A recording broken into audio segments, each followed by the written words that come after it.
Pay attention to the woman in this footage. This is 22-year-old Grace Millane, a recent college graduate from Essex, England. Bright, kind, and adventurous, Grace had a warm personality and a love for travel. She just finished her degree in advertising and marketing at the University of Lincoln and decided to see the world before beginning her career. Her journey took her across South America and, eventually, to New Zealand, a country she had always dreamed of visiting. But what was meant to be the adventure of a lifetime would instead become a tragedy that shocked the world. It's December 1st, 2018. The camera captures Grace walking through Auckland's city streets. She's on her way to meet someone for a Tinder date, a 26-year-old man named Jesse Kempson. At 5:45 p.m., Jesse is having pre-date drinks at a local bar. Downing several beers before the date begins. In fact, as he leaves the bar, you can still see at least 4 empty bottles sitting on the table.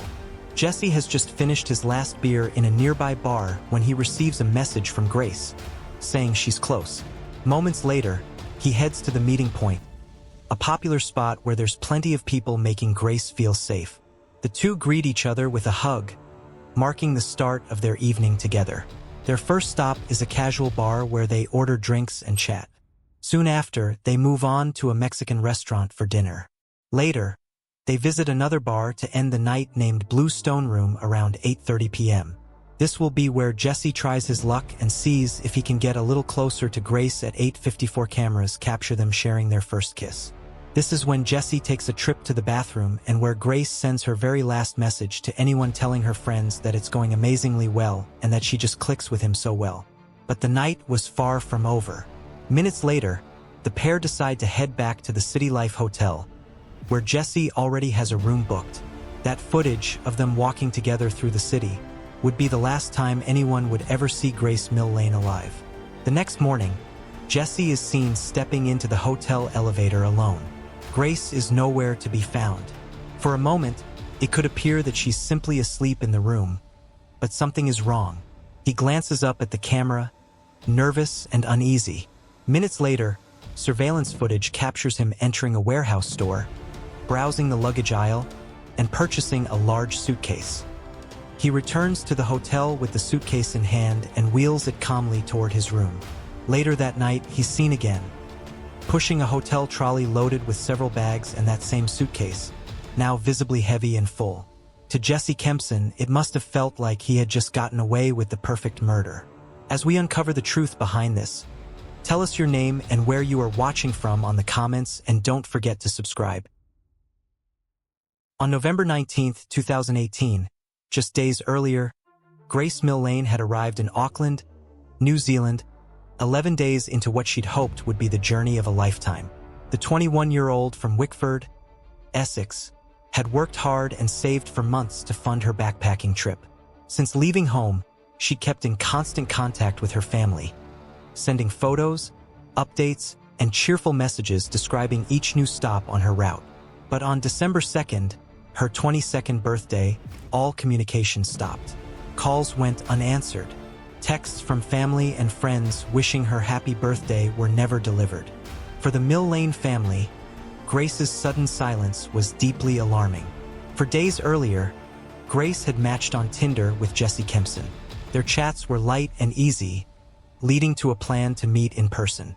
Grace, trusting and kind-hearted, saw no reason for concern. What she didn't know was that Jesse Kempson was a compulsive liar with a long history of deceit, a man who fabricated stories to manipulate those around him. He lied to employers, friends, and romantic partners. He was unemployed, unstable, and heavily reliant on alcohol. To Grace, however, he appeared charming and confident. His Tinder profile showed a man who seemed successful and self-assured. She couldn't have known the danger she was walking into. At 5:37 p.m. on December 1st, Grace left her hostel to meet him for their first date. She would never return. On the morning of December 2nd, Jesse Kempson stepped out of the City Life Hotel elevator alone. His expression was calm, but the cameras recording his every move would later tell the story of what really happened. His first stop was a local warehouse store, where he carefully examined several suitcases before selecting a large one. 25 minutes later, he visited another store and purchased cleaning supplies. Both transactions were made using Grace's credit card. She was already dead, and her killer was using her own money to cover his tracks. Returning to the hotel, Jesse began to plan what to do next. At 10:42 a.m., he took a taxi to a rental car agency, where he hired a red Toyota Corolla. That same afternoon, astonishingly, Jesse went on another Tinder date, wearing the same clothes he had worn the night before with Grace. During the date, he made a chilling remark about how difficult it was to find places to bury a body. The woman, sensing something was wrong, trusted her instincts, ended the date early, and left alone. That decision may have saved her life. Later that night, Jesse returned to the hotel carrying a rented carpet cleaner. When questioned by staff, he claimed he'd spilled red wine in his room. At 9:30 p.m., he reappeared pushing a hotel luggage trolley, loaded with bags, and the heavy suitcase he'd purchased that morning. Staff watched as he calmly wheeled the trolley through the lobby and out to his rental car. The next morning, December 3rd, Jesse was seen buying a shovel from a hardware store. Later that day, he was spotted disposing of items in a public trash can, what investigators would later believe were Grace's belongings. His final stop was a car wash, where he meticulously cleaned the red Toyota Corolla, scrubbing the trunk before returning it. By December 5th, Grace's family's concern had turned into panic. After days of silence, they filed a missing person report with the Auckland police. The case was immediately classified as high priority. Grace's father, David Millane, flew 12,000 miles from England to New Zealand, where he made a public appeal for help. His emotional plea, a grieving father begging for news of his daughter, was broadcast across the nation. The response was immediate. Hundreds of tips came in as the public rallied behind the search for the missing British backpacker.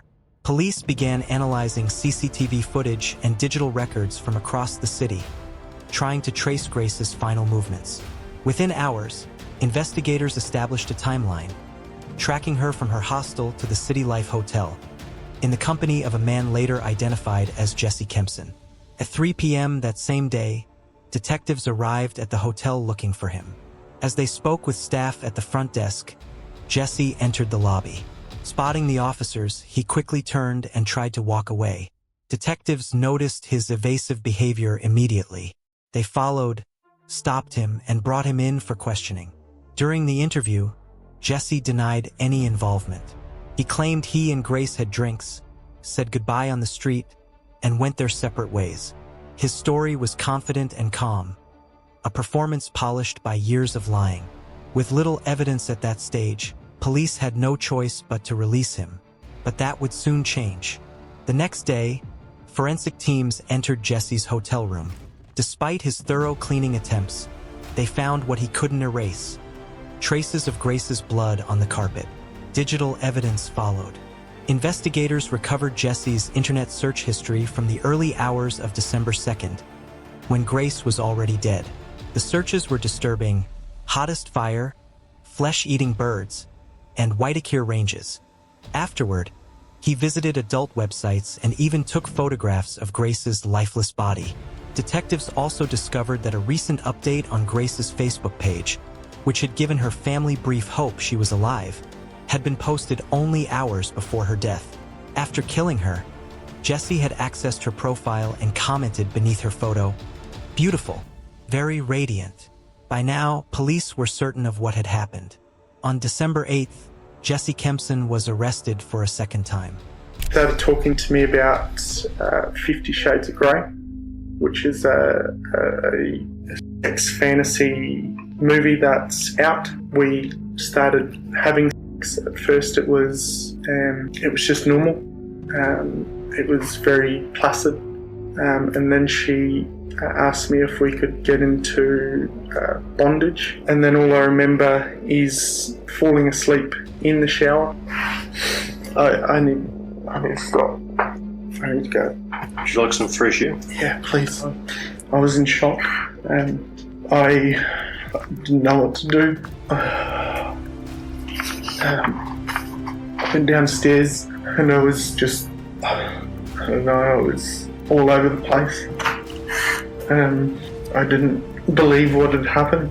I was just terrified and scared. I thought that she had gone. I thought she had left. Pathologist, specialist doctor, will perform a post-mortem. Yeah. They're very skilled at establishing people's causes of death. Do you understand that?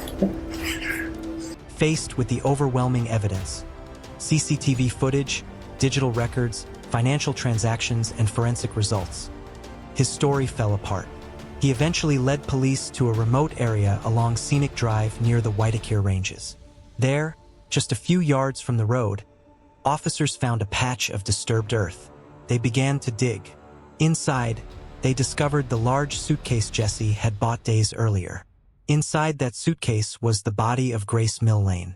The autopsy confirmed the cause of death as manual strangulation. Bruising on her body showed she had been forcibly pinned down. The pathologist concluded that the pressure on her neck had been sustained for 4 to 5 minutes. Far too long to have been accidental. Jesse Kempson was charged with murder. His trial began in November 2019. The defense did not dispute that Jesse had killed Grace. Instead, they claimed her death was a tragic accident, the result of consensual rough sex that went wrong. They argued that he panicked afterward and made terrible choices, but never intended to kill her. The prosecution told a different story. They laid out the cold, methodical sequence of events. The suitcase, the cleaning supplies, the rental car, the shovel, and the shallow grave. They showed the internet searches, the photographs, and the deceit. They described how Jesse used Grace's credit card after her death, how he went on another Tinder date the next day, and how he left comments on her Facebook to make it appear she was still alive. This wasn't panic. This was calculation, a deliberate, manipulative cover-up by a man who knew exactly what he had done. After just 5 hours of deliberation, on November 22, 2019, the jury returned a verdict: guilty of murder. Jesse Kempson was sentenced to life in prison, with a minimum non-parole period of 17 years. Grace Millane had been in New Zealand for less than 2 weeks. Her story, one of youth, adventure, and trust, became a devastating reminder of the dangers that can hide behind a friendly smile. What was meant to be a journey of discovery ended in tragedy. New Zealanders held vigils for Grace, and Prime Minister Jacinda Ardern publicly apologized to Grace's family on behalf of New Zealand. Yet Grace's memory endures, not as a victim defined by her killer, but as a young woman remembered for her kindness, ambition, and courage to explore the world. If you found this case compelling and willing to support the story of Grace, don't forget to like the video and subscribe to True Crime Secrets. Every story matters, every life matters. Thanks for watching. See you on the next one.